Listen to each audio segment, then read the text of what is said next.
It was easy to trust this caravan because we were all going through the same hardships. We packed ourselves together as close as we can to let as many people as possible ride with us. Being comfortable was the least of our worries. We just wanted to make it to a better life, a better future. We will need all of our energy as we slowly journey over the 1,000 miles to the United States. The other mothers shared stories on whatever food they had. They told us about how they had families and friends that had good jobs and nice houses. We could finally breathe, not being patrolled by police officers or guards for most of our journey. It finally felt safe, even if for a little bit. We all had hope. The caravan couldn't take us all the way to the United States like we had thought. I looked at my sister. Our hearts sank. Can't stop here.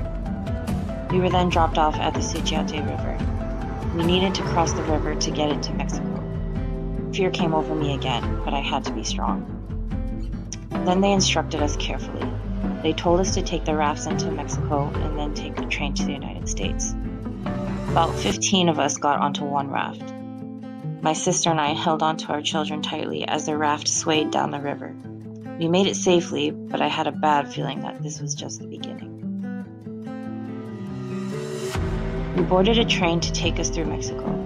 We had to climb on top of the train, which was difficult. The other mothers, my sister, and I linked arms and protected the children, making sure that we did not fall off. Some people fell from the trains during our journey or lost limbs. There was nothing we could do. We couldn't go back to save them. I cried each time this happened. I couldn't imagine this happening to us and leaving our children behind.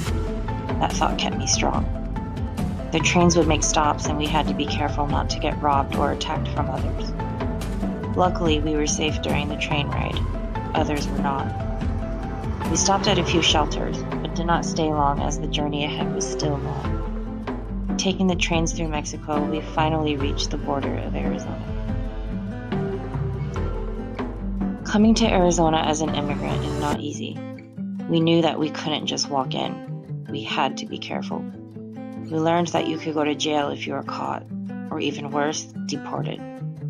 My son was so tired and looked at me, asking if we had made it yet.